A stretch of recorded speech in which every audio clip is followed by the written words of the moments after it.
and his heirs took over the estate. His heirs were Frank Sherman Benson, his son, and Mary Benson, his daughter. And there was a life estate for Jane Ann Benson, his wife. And they took action to subdivide and develop parts of Montauk. And what I have behind me are some maps of subdivision plans drawn by the Olmsted firm for them. There are two. One is of Wampanoag, which is the eastern end of Montauk, and the other one is for Hither Hills.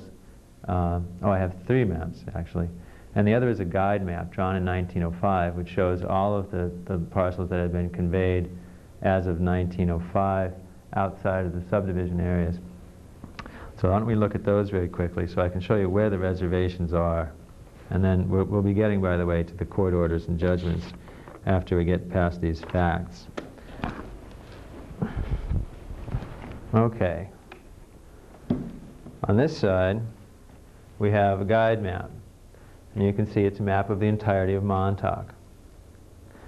Down in the corner, over here, it says Guide Map, Wampanoag, Hither Hills, and Hither Woods, belonging to Frank Sherman Benson and Mary Benson at Montauk, Long Island. And it's made by the Olmsted Brothers, landscape architects, Brookline, Massachusetts, 1905. Okay. This map, and all the maps here, in fact, are courtesy of the Frederick Olmsted National Historic Site in Brookline, Massachusetts. There are some interesting features on this map that are going to be important in the future recovery of our rights and lands. You can see over here, Hither Hills, which is a subdivision map of which this map to the center here is a part. Okay. And you also have Wampanoag, which is Montauk Point, which is the map that's on the other side over here. You can't see it. It's over there. So this gives you a full picture of Montauk. It gives you the North Neck, which was the subject of the litigation of the Montauk Tribe of Indians in 1906, and also it shows you where the Montauk Company had the Indian Field area.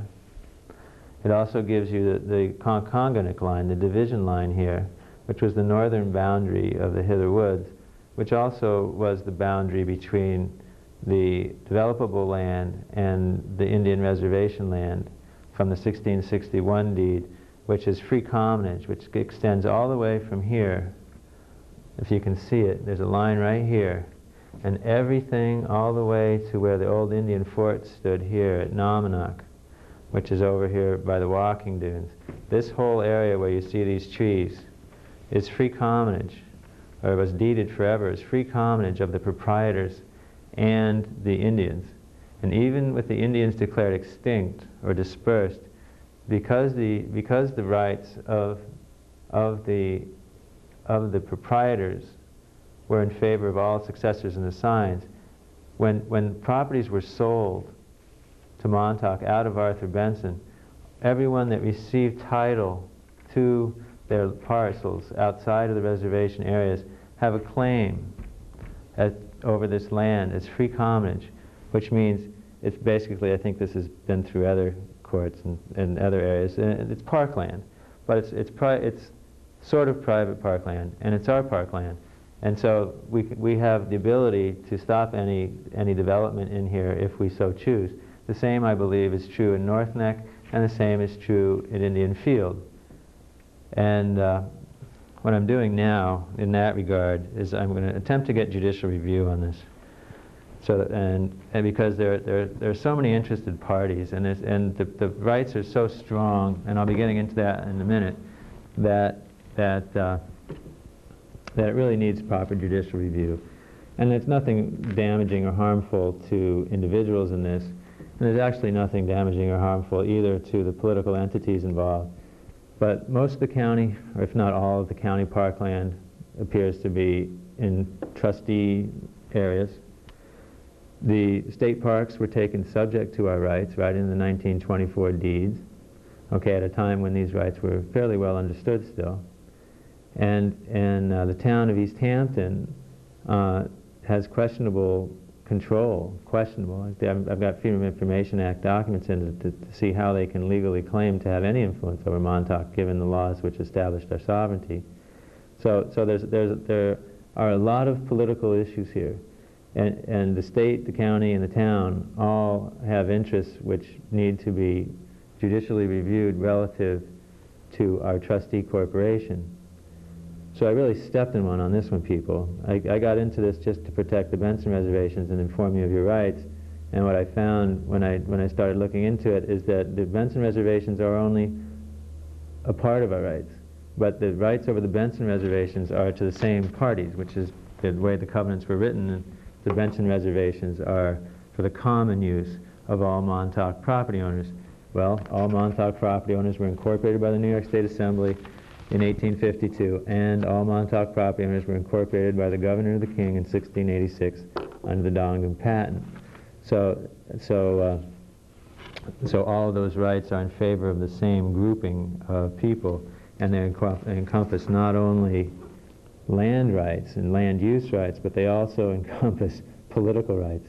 And I'll be reading you some history on that, and wow, this is some fascinating history.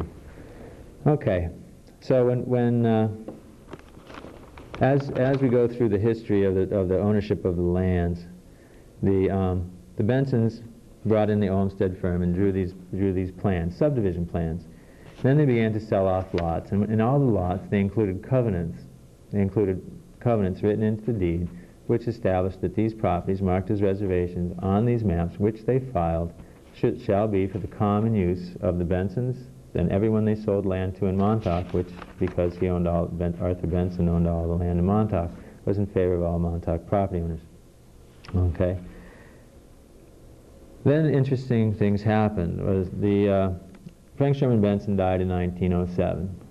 Mary Benson died in 1918.